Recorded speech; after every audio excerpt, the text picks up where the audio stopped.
여러분 혹시 누구누구 의사, 예를 들면 안중근 의사, 윤봉길 의사, 또 아니면 이준 열사 이렇게 표현하는데 의사와 열사를 혹시 구분하십니까? 뭔가 와닿는 건 있는데 분명하게 하기가 좀 쉽지는 않습니다. 표준 국어 대사전에 보면 열사는 나라를 위해 저리를 굳게 지키며 충성을 다하여 싸운 사람이라고 되어 있고, 의사는 나라와 민족을 위하여 제 몸을 바쳐 일하려는 뜻을 가진 의로운 사람, 의리와 지조를 굳게 지키며 국가와 민족을 위해 목숨을 바친 사람을 의사라 그렇게 표현한다고 합니다. 1987년도에 우리나라 그때는 보훈처가 아니고 원호처라고 그랬었죠. 보훈처에서 어떤 사람들을 이렇게 열사로 또는 의사로 정할 것인가 하는 그 위원회가 있었습니다. 우리나라 보훈역사 편찬위원회에서 열사 의사를 구분하는 기준은 보았더니 조금 다르게, 열사는 맨몸으로 저항하여 자신의 지조를 나타내는 사람, 의사는 무력으로서 항거하여 의롭게 죽은 사람, 행동으로 옮긴 사람을 의사라고, 정신적인 영향을 끼친 사람을 열사라고 기준한다. 그게 꼭 맞는 말인지는 모르지만 나름대로 학자들이 모여서 그렇게 결심한 것이니까 무언가 와닿는다 뜻이 있습니다. 제가 이걸 한 걸음 더 찾아서 영어 사전을 보았습니다. 한영 사전을 보았더니 의사, 열사 똑같이 영어로는 똑같이 번역했어요. murder 이렇게 번역했습니다. 굳이 우리말로 그걸 옮겨본다면 우리가 이해하기 쉬운 단어로 옮긴다면 순교자라는 말과 똑같은 말입니다. 순교자. 기독교의 순교자나 소위 정치나 역사에서 말하고 있는 의사, 열사가 다 같은 뜻이다. 오늘 성경 본문 마태복음 5장 10절에 보면 의를 위하여 핍박을 받은 자, 그 의를 위하여 자기의 목숨을 드린 자, 의사, 열사, 순교자, 이런 사람들은 천국이 저희 것이라, 이런 복으로 팔복의 매듭을 짓고 있습니다. 지난 한 3개월에 거쳐서 우리가 마태복음 5장에 나오는 팔복 시리즈 설교를 하였는데 오늘이 마지막입니다. 팔복, 8번째 복입니다. 의를 위하여 핍박을 받은 자는 복이 있나니 천국이 저희 것이며. 여러분, 팔복의 처음 시작이 뭐였습니까? 처음 시작, 심령이 가난한 자는 복이 있나니 천국이 저희 것이며. 팔복의 맨 마지막, 의를 위하여 핍박을 받은 자는 복이 있나니 천국이 참 심령이 가난한 자에게, 천국이 누구에게? 의를 위하여 핍박을 받은 자에게. 팔복은 천국으로 시작해서 천국으로 마치게 됩니다. 팔복 가운데 처음 세 복, 심령이 가난한 자는 천국이 저희 것이며, 애통하는 자는 위로를 받을 것이며, 온유한 자는 땅을 기업으로 받는다. 역설이라고 말씀드렸습니다. 애통하는 자가 어떻게 복이 있는가? 기쁘고 즐거운 사람이 복이 있지? 성경은 역설입니다. 낮아지고자 하면 높아지고, 높아지고자 하면 낮게 된다. 너희 목숨을 잃어버리면 얻게 되고, 얻으려고 하면 잃게 된다는 말씀입니다. 네 번째 복이 의에 줄이고 목마른 자 배부를 것이다. 긍휼히 여기는 자 긍휼히 여김을 받는다. 마음이 청결한 자는 하나님을 볼 것이라고 말했습니다. 우리가 하나님을 볼 수 있는 것, 마음이 청결하면, 우리의 심령이 청결하면. 그 다음에 화평케 하는 자, 우리가 지난 시간에 살폈던 평화를 만드는 사람 복이 있나니 하나님의 아들이라 일컬음을 받게 될 것이라고 말합니다. 오늘은 마지막, 의를 위하여 핍박을 받은 자, 의를 위하여 순교한 사람, 의를 위하여 열사로, 의사로 자신의 삶을 산 사람 복이 있다고 말합니다. 마태복음 10장에 보면 이런 말씀이 있습니다. 자기 목숨을 얻는 자는 잃을 것이요 나를 위하여 자기 목숨을 잃는 자는 얻으리라. 흔히 생각할 때 우리는 많은 것을 누리면 복이라고 생각합니다. 구약 성경에 그런 내용이 있습니다. 구약 성경이 말하고 있는 복은 주로 그런 점에, 예를 들면 육신의 축복을 누려서 건강하거나 물질을 풍요롭게 얻거나 이런 것들, 가축이 많아지는 것을 복이라는 개념으로 설명하는 곳이 많이 있습니다. 지금도 그것이 부정되는 것은 아닙니다. 지금도 예수 믿는 믿음 안에 그런 것들이 있지만 신약의 복은 조금 다른 개념입니다. 오늘 신약의 복은 영적이고, 한 걸음 더 나아가서 일반적인 삶에서도 정신적이고, 또 한 걸음 더 나간다면 천국, 영원한 미래를 얻는 것에 초점이 맞추어져 있습니다.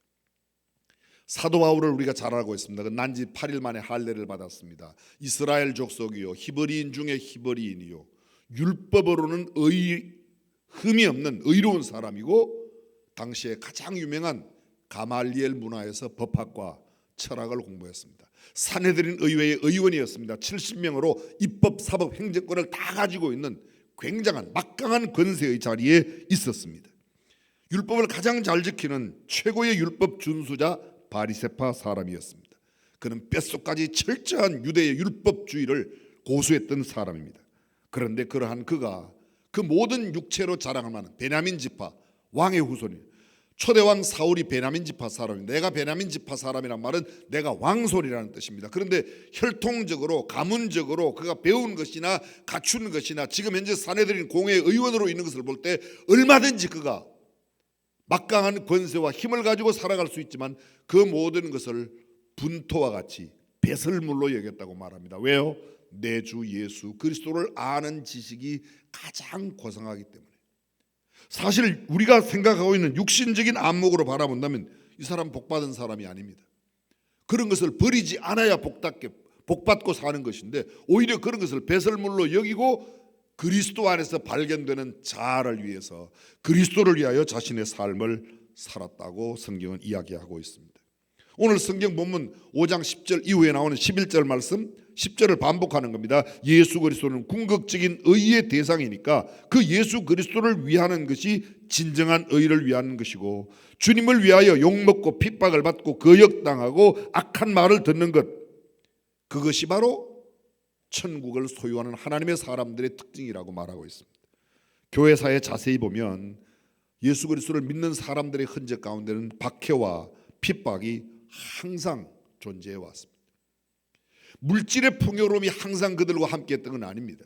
만약 세상적인 기준으로 물질이 풍요롭고 넉넉하고 높은 지위를 얻는 것이 축복이라고 말한다면 우리보다 넓은 아파트 평수에 사는 사람은 다 우리보다 복받은 사람이에요. 그러므로 그것은 절대 기준이 될 수 없다는 겁니다. 참으로 역설적인 것, 교회가 교회답고 정화되고 부흥되었던 시기는 언제나 교회가 번영하던 때가 아니라 교회가 오히려 핍박과 박해 가운데 있을 때 신앙은 점점 더 순수해졌고 하나님 보시기에 올바른 신앙인들이 더 많았다는 겁니다. 이를테면 일제 강점기 교회가 큰 박해 가운데 순수한 신앙인들이 있었습니다. 지난번에도 한번 언급하였지만 15세기 1460년대 이 팬데믹 패스트가 전 유럽을 휩쓸고 유럽의 인구 절반, 적어도 3분의 1 이상 모두가 다 죽어나갈 때 그들을 돌봤던 사람들이 교회의 사제들이었습니다. 목양의 현장이 더 이상 교회 안에 갇혀있지 않고 팬데믹 현장으로 갔습니다. 그래서 남편에게 버림받은 아내, 아내에게 버림받은 남편, 사실 버림이라고 표현하지만 그들이 할 수 있는 격리는 그것밖에 없었습니다. 패스트에 걸린 사람을 격리시켜야 살아남은 사람이라도 살 수 있으니까 그렇게 버려진 아이들, 그렇게 버려진 부모들, 그렇게 버려진 어른들, 노인들과 연약한 사람들을 사제들이 돌봤습니다. 교회 성도들이 돌본 겁니다. 수많은 사제와 성도들이 그것과 달게 목숨을 잃었습니다. 그리고 교회는 참으로 모이는 예배가 어려웠었습니다. 놀라운 사실은 사제의 대부분이 그렇게 많이 죽어갔지만 복음은 놀라운 역사로 굉장히 큰 부흥을 이루어냅니다. 사제가 없으니까 예배를 드릴 수가 없는 겁니다. 지금 우리 개신교는 목사 없이 얼마든지 예배할 수 있어요. 그런데 당시 개신교가 생기기 이전 14세기, 15세기 그러니까 1460년대니까요. 종교개혁이 훨씬 일어나기 전입니다. 그럴 수가 없습니다. 그러니까 양산해내야 되죠. 누구를요? 사제를, 속성과를 만들어 10년, 20년 공부해야 올바른 사제가 될 수 있는데 1년 2개월 만에 1년 6개월 만에 쉽게 사제를 만들으려고 그런 사제가 교회를 맡으니까 교회가 또 부패해졌습니다. 종교개혁의 발발이 그래서 일어나게 된 것입니다. 저는 이곳에 많은 시간을 보내기를 원치 않습니다. 문제는 이것입니다. 기독교의 역사에 순수한 신앙은 언제나 박해와 핍박 가운데 있었다는 겁니다. 오늘 성경은 이렇게 말하고 있습니다. 너희가 의를 위하여 핍박을 받거든 기뻐하고 즐거워하라. 11절 말씀을 이어서 12절에 기뻐하고, 여기 기뻐하다는 말은 마음에 기쁨이 넘치는 것이고 즐거워하라는 말은 크게 뛴다는, 크다는 단어와 뛴다는 단어의 합성어가 즐거워한다는 겁니다. 쉬운 말로 말씀드려 보겠습니다. 그냥 마음으로만 기쁘고 즐거운 게 아닙니다. 여러분 예수 믿으니까 기쁘십니까? 별로 안 기쁜 사람들이 훨씬 더 많은 것 같아요. 근데 오케이, 마음은 기쁘다 아니고요. 여기 즐거워한다는 말은 그냥 이 기쁨을 몸으로 행동으로 나타내는 겁니다. 죄송하지만 좀 경망스럽게 좀 들어보세요. 아이고 좋아 죽겠어, 좋아 죽겠어, 어쩔 줄 모르겠어. 막 몸으로 나타내는 겁니다. 이렇게. 근데 어떨 때 그렇게 하라고요? 핍박받을 때. 아들이 합격했을 때 기뻐하고 즐거워하는 거 할 수 있습니다. 사업이 잘 될 때 기뻐하고 즐거워하는 거 누구나 할 수 있습니다. 근데 지금 박해를 받을 때에도 너희는 기뻐하고 즐거워해라. 어떻게 해요? 온몸으로 기뻐하라는 겁니다. 온몸으로 기뻐하라. 그 박해를 견뎌내면서 오히려 기쁨으로 이겨내라는 겁니다. 사랑하는 이를 위하여 힘든 고통도 기쁨으로 기꺼이 감당하는 것 해냅니다. 연애에 깊이 빠진 사람이 30분 남편 아니 애인을 만나기 위해서 멀리 5시간 6시간 기차를 타고 옵니다. 자동차를 운전하고 옵니다. 근데 힘들어하지 않습니다. 무슨 소린지 도저히 이해가 안 되는 표정을 짓고 계신 분 사랑을 해보세요. 금방 알 수 있어요. 그게 절대로 그게 지루하지 않습니다. 힘들지 않습니다. 기쁨으로 감당합니다. 가족을 위하여 욕을 먹어도 힘들어도 고통받아도 가족이 먹고 살 수 있는 그런 경제를 해결해 주니까 참고 견뎌내는 겁니다. 직장에서도 밝은 표정을, 막 문드러져도 밝은 표정을 하고 어서 오세요. 그래야 월급 받으니까요.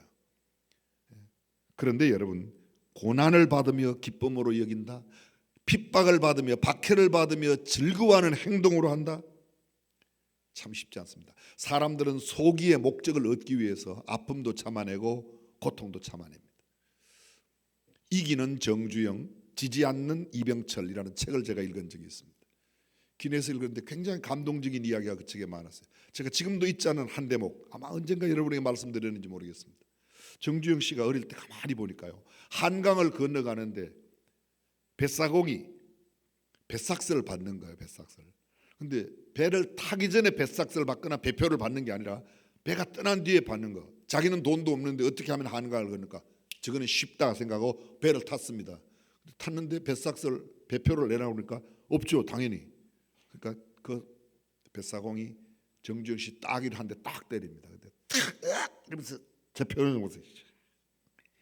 아직 한 대만 맞으면 건너가는데 내 목적을 이루기 위해서 한 대 정도 맞는 고통은 감당한다는 거예요. 사람들이 자기의 목적을 이루기 위해서, 자기가 좋아하는 일을 위해서는 그걸 고통스럽게. 근데 여러분 성경에 보십시오. 내가 신앙 때문에 의를 위하여 핍박을 받고 박해를 받습니다. 생명의 위협을 받습니다. 그런데도 기뻐한다는 거예요. 왜요? 성경은 이렇게 말합니다. 의를 위하여 핍박을 받은 자는 복이 있나니 천국이 저희 것이며. 믿으시면 아멘. 천국이 보장되어 있기 때문에. 하늘에서 너희 상이 큼이라. 천국에 들어가는 것은 믿음입니다. 천국에서 받는 상은 믿음에 따른 행함이 필요합니다. 사랑하는 성도 여러분, 복음은 인생을 안일하게 만드는 것이 아닙니다. 나는 예수 믿고 좀 편안하게 살아야 되겠다, 잘못 생각했습니다. 예수 믿는 것이 편안한 게 아닙니다. 예수 믿는 믿음 안에는 평안이 있습니다. 그러나 내 삶이 안일하게 편안하게 육신을 만족스럽게 만드는 그런 것들이 있는 건 아닙니다. 복음은 육체를 강건하게 만들고 물질을 풍요롭게 만들고 지위를 높게 만들고 명예를 더 높여 올려주는 것이 아닙니다. 그것 이상의 의미입니다.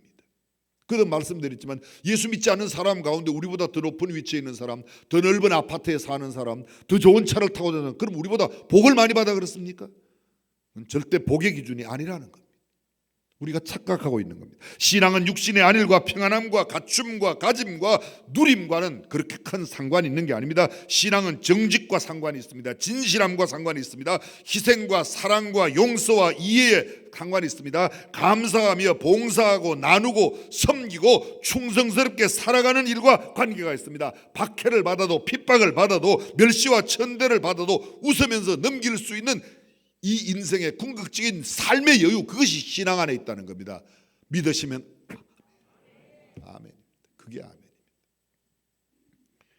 부동산을 잘 운용하고 열심히 운동하고 많이 배우고 경영 잘하면 누릴 수 있는 건강이 있습니다. 부여가 있습니다. 근데 세상에서는 보면 꼭 그렇지 않은 것 같아요. 어쩌면 거짓말도 잘하고 사기도 잘 치고 속이고 이런 사람이 나보다 더 좋은 차 타고 더 잘 사는 사람이 얼마나 많이 있는데. 성경은 이렇게 말씀하고 있습니다. 복음은 핍박이 따른다. 신앙은 박해가 따른다. 그러나 천국은 그들에게 보장되어 있다고 말씀하고 있습니다. 저 역시 예수 그리스도 안에 있는 평안과 기쁨과 행복을 믿습니다. 부유하게 살고 건강하게 되고 풍요롭고 넉넉하게 해주시는 하나님의 능력을 믿습니다. 실제도 그게 있습니다. 그러나 그렇지 않은 상황 가운데도 신앙 가운데는 하나님의 놀라운 축복이 있습니다. 그것이 뭔가? 핍박과 박해와 비난과 조소, 신앙에 필연적으로 따라오는 것들이지만 수고와 이런 고생, 자기 희생이 필수 불가결한 것이지만 이런 것 뒤에 영원한 천국이 있습니다. 사실 생각해 보면요, 예수 믿는 사람들 우리가 잠깐 생각을 좀 바꿔서 생각해보죠. 매주일 예배 드리는 거 쉬워요, 어려워요? 그건 별로 안 어려워요. 수요 저녁 예배 나오는 거, 금요일 심야기도 나오는 거, 새벽기도 꼬박꼬박 나오는 거 힘들어요, 안 힘들어요?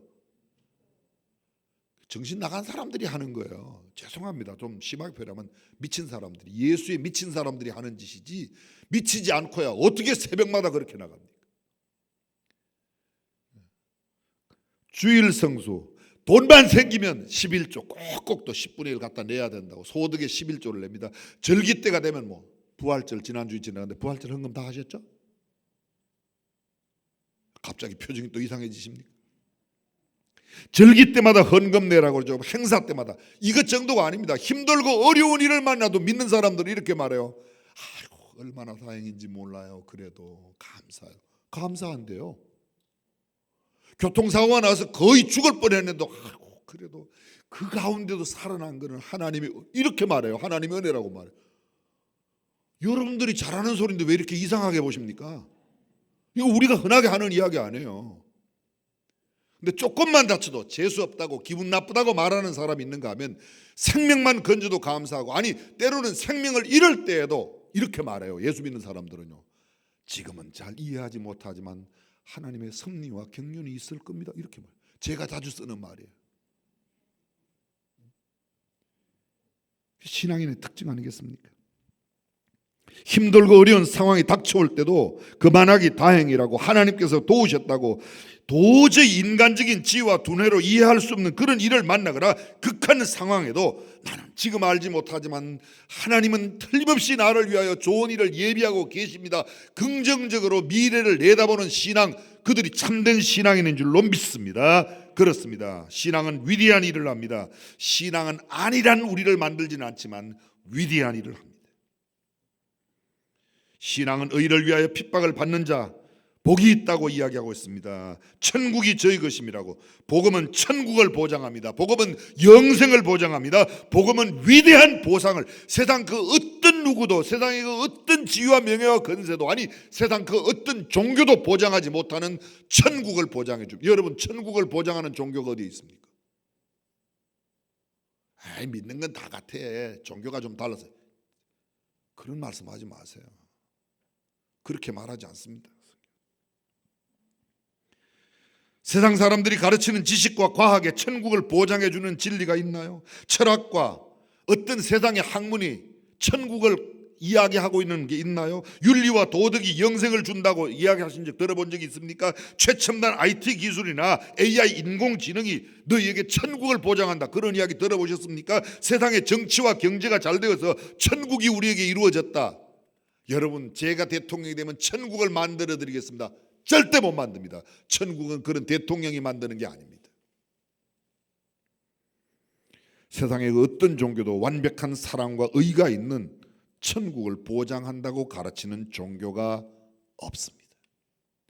예수 그리스도 외에는, 복음 외에는 하루가 천년 같고 천년이 하루 같은 이 천국을 보장해 주는 신앙은 성경 이외에 다른 어떤 곳에도 가르치지 않습니다. 일반 세상에서 무속신앙으로부터 소위 고등종교에 이르기까지 육신적인 건강과 풍요, 육신이 일이 잘 되고 부유함을 누리고 권세를 얻는다, 윤리 도덕을 강조하는 종교는 수도 없이 많이 있습니다. 그러나 영생을 이야기하고 천국을 이야기하고 의와 공평의 하나님 나라를 이야기하는 것은 복음 이외에, 예수 그리스도를 믿는 믿음 이외에 없습니다. 가끔 윤회를 이야기하는 종교가 있어요. 그리고 타 종교에서도 천국을 말하는데 우리가 성경이 말하고 있는 천국과는 다릅니다. 예를 들면요, 이슬람을 위하여 순교한 사람들은 천국으로 지킹한대요. 근데 이슬람이 말하는 천국이 어떤 곳인지 아시면, 첫 번째 시원한 곳, 두 번째 이쁜 여자들이 많은 곳이래요. 그게 무슨 뜻인지는 잘 모르겠습니다. 그게 아마 기준인가 보죠. 그리고 자기가 누릴 수 있는 물질이나 이 세속적인 것들을 풍요롭게 누릴 수 있는 데가 이슬람이 말하는 천국이에요. 그래서 지하드, 소위 성전, 이슬람 전쟁에 나가서 순교하면 그곳에 간다고 생각하니까 그 사람들이 그렇게 하는 겁니다. 복음은 고통을 수반합니다. 성경적인 기독교 신앙은 필연적인 박해와 핍박이 있음을 잊지 마십시오. 예수를 믿는다. 내가 비난받을 각오를 하는 겁니다. 박해받을 각오를 하는 거예요. 나는 예수 믿어서 교회 나가서 우리 사업 잘 돼야지, 아파트를 좀 넓은 평수로 만들어야지. 착각하지 마세요. 그거는 기독교가 보장하는 게 아닙니다. 천국을 이야기합니다. 비난과 조롱, 멸시와 차별, 따돌림과 비웃음, 천대와 박해와 왕따가 동반됩니다. 그러나 천국이 보장되어 있습니다. 잠시 세상이 지나가고 나면 영원한 천국이 우리에게 있는 줄로 믿으시면 아멘. 그래서 참는 거야. 여러분, 초대 기독교인들이 신앙을 지킨다는 것은 결코 쉬운 일이 아니었습니다. 생각하십시오. 그때 당시에 먹고 살기 위해서는 일을 해야 됩니다. 근데 기독교인들에게 만만한 일이 없습니다. 세상에서도 그러잖아요. 돈 벌려면 술 장사해야 된다, 뭐 이런 이야기잖아요. 근데 술 장사 안 하는 기독교인들은 다 굶어 죽나요? 아니에요, 여러분. 근데 실제로 예수를 잘 믿는 건축업자가 있습니다. 건설업자가 집을 짓고 뭐 벽돌을 쌓고 벽을 바르고 여러 가지 건축업자가 있습니다. 이교도의 신전을 짓는데 그 사람 보고 일하라고 그러면 일해요? 여러분에게 여쭤볼게요. 여러분이 어떤 이방 종교 우상 만드는 일에 와서 일하면 돈 많이 줄 테니까 일하라고 그러면 일하냐고요? 하시냐고요? 해요, 안 해요? 안 하시는군요. 여러분들이 옷을 잘 만드는 양복 기술이 있어요. 또는 이 의상 디자이너, 의상 기술이 있어요. 근데 이교도에 무당이 입는 옷을 만들라, 돈 많이 줄게, 이거 하나 만들어주세요. 그걸 만들어주나요? 안 하지 않습니까? 그러니까 먹고 살기가 힘든 거예요. 당시에는 그런 일이 보편적인 일이었는데, 음식 가게를 하는데 나 지금 현재 우상에게 이 지금 소대가리 놓고 뭐 소머리 놓고 지금 절해야 되는데 거기 올릴 음식 좀 만들어주세요. 돈을 얼마든지 드릴게요. 만들어 드리나요? 우리 안 하지 않습니까? 그죠? 예수를 믿지 않는 사람들 예배당 짓는데 와서 일하면 돈 준다고 그러면 와서 일을 해요. 근데 예수 믿는 사람들은 이교도 신전 짓는데 돈 준다고 그래도 가서 일 안 해요. 왜요? 이교도를 위한 일이니까. 신앙을 지킨다는 게 그럴 겁니다. 초대 교부 시대에 터툴리안이라는 교부가 있었습니다. 이 터툴리안 교부를 찾아온 그리스도인이 이렇게 질문합니다. 나는 어떻게 할까요? 나는 살면 안 됩니까? 그 일을 해야 먹고 사니까 나는 살기 위해서 일을 좀 해야 되는데 그렇게 하면 안 됩니까? 터툴리안의 대답 좀 들어보십시오. 반문은 이렇게 합니다. 당신은 살아남지 않으면 안 된다고 생각하십니까? 쉬운 말로 하세요. 당신 그냥 신앙을 지키다가 죽으면 안 돼? 우리는 죽음 이후에도 영원히 있잖아. 교부들의 신앙이었습니다. 초기에 독실한 그리스도인들은 예수 그리스도에 대한 신앙과 그 신앙을 지키는 충성을 하느냐 아니면 죽음이냐, 두 가지를 놓고 갈등할 때 언제나 죽음을 택했습니다. 그것이 순교예요. 그것이 의사자이고 그것이 바로 열사들이 행한 길입니다. 로마가 온 세상을 다스리던 시절 모든 가정의 식사나 연회의 식사 자리에서 가장 먼저 행하는 의식이 있어요. 밥을 먹기 전에 우리는 밥 먹기 전에 뭐 해요? 기도하죠. 근데 당시 로마가 세계를 다스릴 때는 한 가지 한 의식이 있습니다. 뭔가 하면 가장 먼저 잔을 붓고 난 다음에 세라피스를 위하여, 로마의 신 세라피스를 위하여 큰 잔치를 베풀고 사람들을 초청하면, 사랑하는 친구여, 내 아들의 결혼식을 맞이하여 우리는 세라피스 신전에서 그대와 함께 식사를 하고 싶으니 꼭 그대가 응해주세요. 세라피스를 꼭 앞세웁니다. 일반 가정에서도 밥을 먹기 전에 마치 예수 믿는 사람이 기도하듯이 로마의 모든 신민들은 한 가지 하는 겁니다. 먼저 잔을 붓고 세라피스를 위하여 신에게 한 다음에 그 다음에 음식을 먹는 겁니다. 그러니까 예수 믿는 사람들이 그 일을 했겠어요? 당연히 안 하죠. 당연히 안 할 거 어떻게 됩니까? 로마가 세계를 다스리던 그 치하에서는, 로마 치하에서는 박해를 받을 수밖에, 박해는 필연적인 것이었다. 가족 간에 예수를 믿는다는 이유 때문에 혈연 관계가 끊어졌습니다. 신앙이 그들을 갈라놓았습니다. 서로 아들이 아버지가 아들을 고발하고 넘겨주어야만 살아남았기 때문에 그렇게 할 수밖에 없었다는 겁니다. 그리스도인들이 받은 핍박과 박해의 실상을 기록하고 있는 역사를 읽어보면 도저히 읽기가 부담스럽습니다. 첫째, 노예로 팔려갑니다. 맹수들의 먹잇감이 됩니다. 십자가의 처형을, 로마의 시민은 십자가 처형이 없었습니다. 노예들의 극형, 시민은 아무리 큰 잘못을 해도 십자가 처형은 이루지 않았습니다. 그런데 예수 믿는다는 이유 때문에 십자가 처형을 행했던 겁니다. 그리스도인들의 몸속에 역청을 발라 그 역청 바른 몸을 기둥에 묶고 거기다 불을 지펴서 정원에 밝은 등대 횃불로 사용했다는 기록이 있습니다. 짐승의 가죽을 입혀 맹수들의 먹이로 던졌습니다. 산 짐승의 가죽을 금방 빗겨서 그 생가죽을 입힌 다음에 사막에 던져서 가죽이 오그라들 때에 함께 몸에 고통을 받아 죽게 하는 극형을 취했습니다. 인두로 고민을 찢었습니다. 바늘로 온 몸을 긁었습니다. 쇠를 녹인 물을 몸에다 부었습니다. 손발을 불에 태우며 몸에는 찬물을 끼얹는 그런 잔인무도한 범행을 저질렀습니다. 이유는 딱 한 가지입니다. 예수 믿는다는 이유 때문에.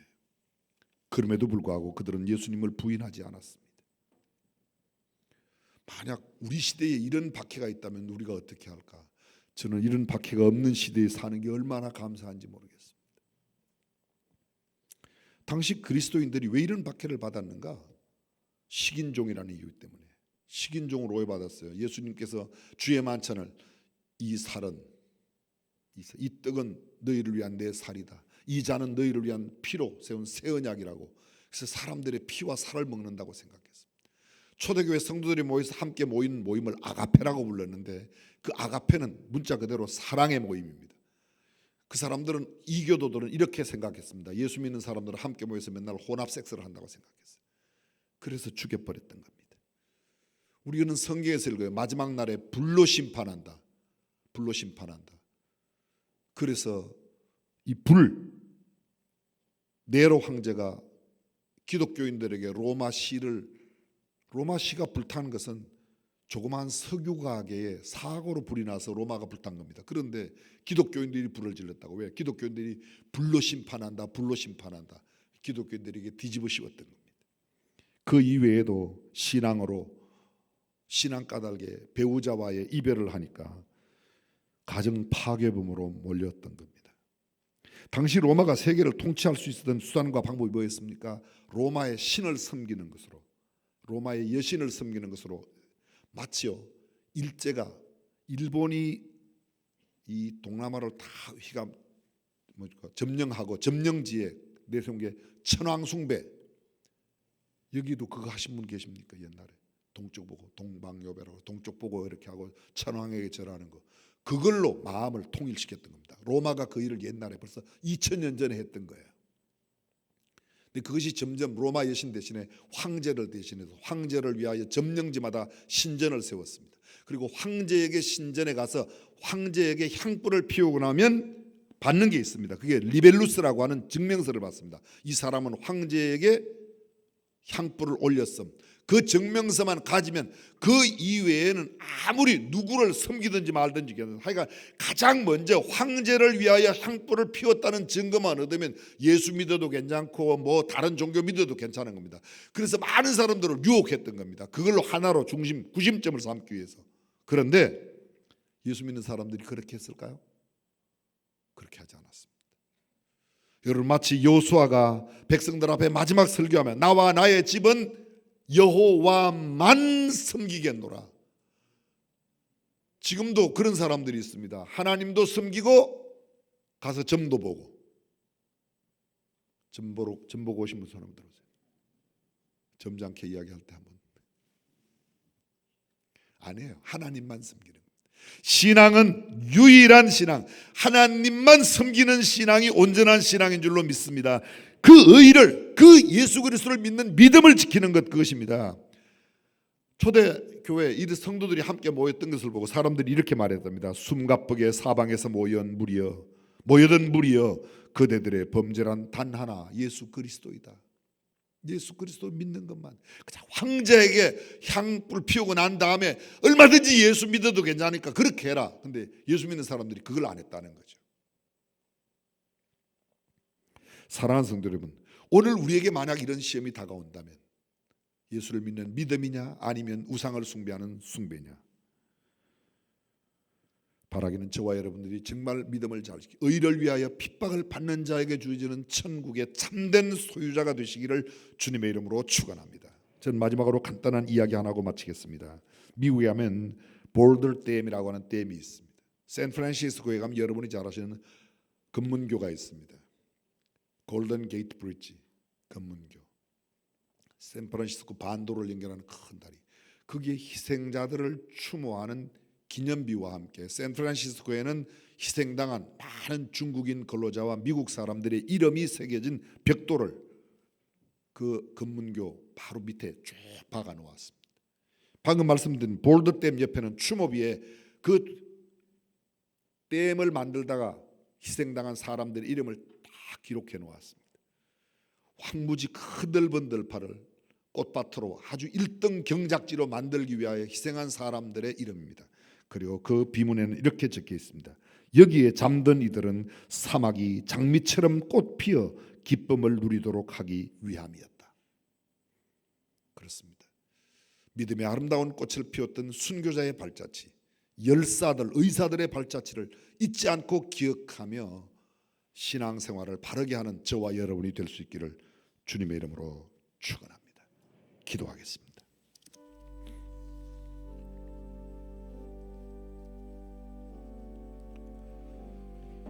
요한계시록 2장에 나오는 스무나 교회에 AD 69년부터 155년 동안 155년까지 86세를 살며 그곳의 교회에 요사이로 말하면 담임 목회를 했던 폴리캅, 그는 로마의 집정관 법정에서 사형 언도를 받습니다. 맹수의 위협을 당하고 결국은 화형에 처해지는데 그가 화형을 당하기 직전 집정관에게 한 말이 지금도 생생하게 기록되어져 내려오고 있습니다. 86년간 나는 그리스도를 섬겼으나 그는 나에게 한 번도 잘못하신 일이 없었는데 이제 내가 어떻게 나를 구원하신 나의 왕을 모독할 수 있겠는가.